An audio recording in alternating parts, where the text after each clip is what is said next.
कस्तूरी तिलकं भक्षस्थले कोत्सुवं नासाग्रे वरमौक्तिकं करतले वेणुकरे कंकणं सर्वांगे हरिचन्दनं सुललितं कंठे च मुक्तावली गोपस्त्री परिवेष्टितो विजयते गोपालचूड़ामणि। नमस्कार भक्तों, आपका हमारे ऑफिशियल YouTube चैनल कृष्ण ज्योति में स्वागत है। भक्तों, जैसा कि आप जानते हैं कि जो भगवान कृष्ण जी की जन्म तिथि है अर्थात जन्माष्टमी वह आने वाली है।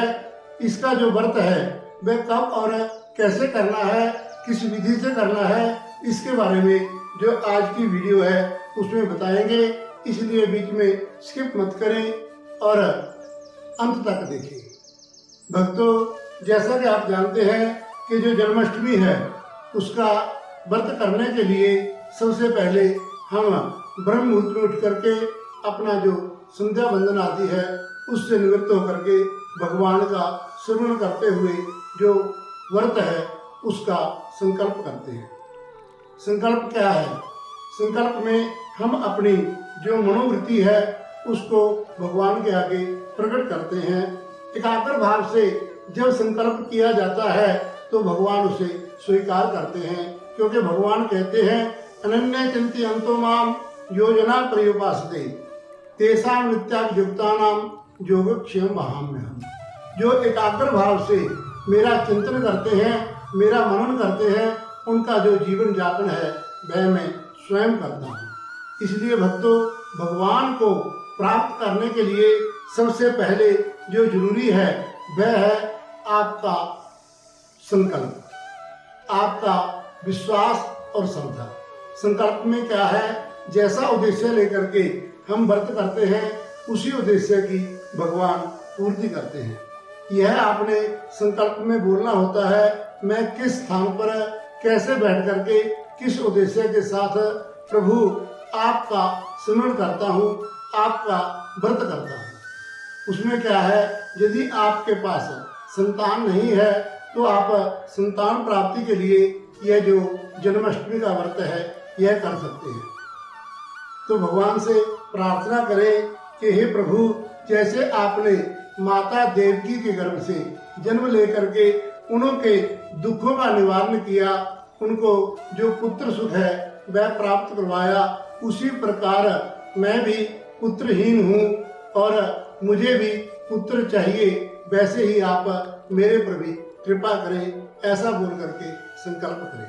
यदि आपको धन की इच्छा है, आप निर्धन है, जो जीवन यापन है वह बड़ी मुश्किल से होता है, तो इस व्रत को करने से आपको धन प्राप्ति भी मिलेगी, क्योंकि उसमें मन में जो विश्वास है वह यह होना चाहिए कि प्रभु जिस प्रकार आपने सुदामा को, निर्धन सुदामा को धनवान बना दिया, उसी प्रकार प्रभु आप हमारे पर भी मेहर करें। हम आपका स्मरण करते हैं, हम आपका व्रत करते हैं।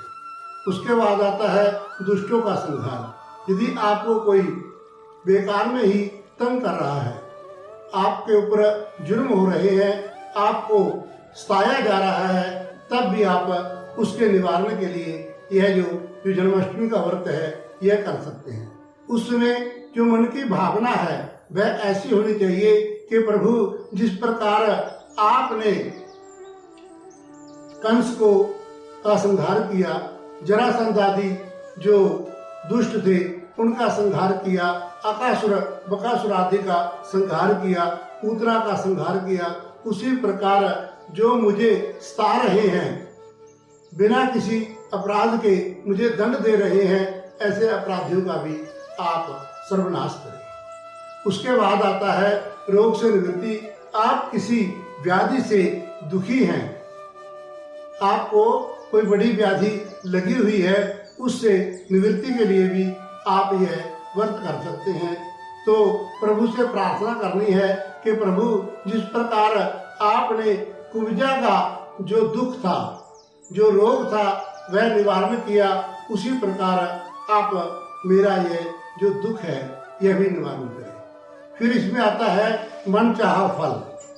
यदि आपने पति प्राप्ति के लिए अथवा पत्नी प्राप्ति के लिए आपने ये व्रत करना है तो मन में संकल्प होना चाहिए कि प्रभु जिस प्रकार जो रुक्मिणी थी उसने अपना मन चाहा पति आपको प्राप्त करने के लिए यह पूजा की, आज वही व्रत मैं आपके लिए करती हूँ, इससे जो मुझे मन चाहा वर है वह प्राप्त हो। और इस प्रकार संकल्प करने के बाद आप जो व्रत है वह प्रारंभ करें।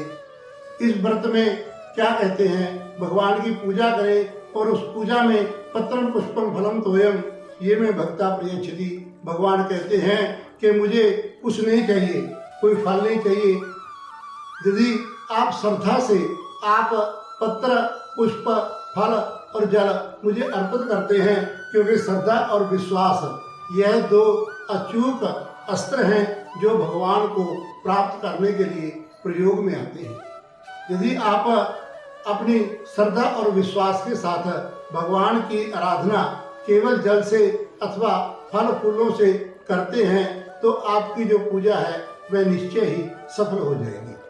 तो आपने क्या है, व्रत करने के बाद जो अपराजित मुहूर्त है दोपहर के समय भगवान के मंदिर में जाकर के ठाकुर जी का जो चरणामृत तैयार किया हुआ है वह चरणामृत ग्रहण करें। उसके बाद जो जलपान है वह आप ले सकते हैं। और फिर यदि आप असमर्थ हैं, आपका शरीर आपको आज्ञा नहीं देता, तो आप इसमें फलाहार भी ले सकते हैं।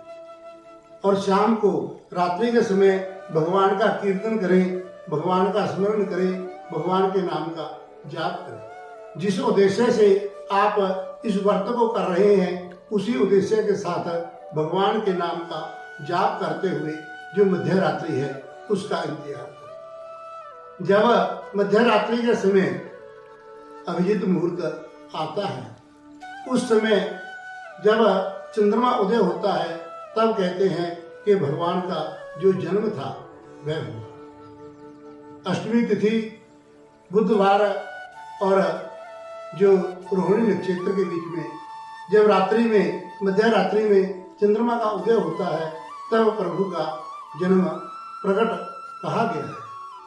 तो इसलिए जो मध्य रात्रि है उसका इंतजार करते हुए जो ही चंद्रमा उदय हो जाए तो भगवान का जो घर में ठाकुर जी रखे हुए हैं अथवा भगवान की कोई प्रतिमा हमारे पास है उसका षोडशोपचार से पूजन करें।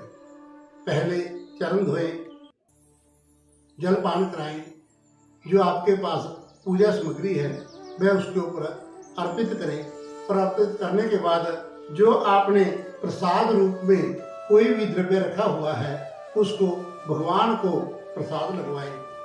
क्योंकि तुलसी भगवान को बहुत ज़्यादा प्रिय है, इसलिए आप जो तुलसी का पत्र है, अन्य कोई वस्तु ना भी मिले तो तुलसी के पत्र से भगवान को भोग लगवा सकते हैं। तो उसके बाद वह जो आपने जो सामग्री रखी हुई है उस सामग्री को भगवान के आगे रख करके प्रार्थना करें कि प्रभु हम आपके जो जन्म उत्सव है उसकी खुशी में आपको यह पूजन किया और यह जो प्रसाद है आप ग्रहण करें। फिर जो बचा हुआ प्रसाद है वह आप स्वयं ग्रहण करके यह जो अष्टमी का व्रत है इसका प्रायण कर सकते हैं, इसका समापन कर सकते हैं।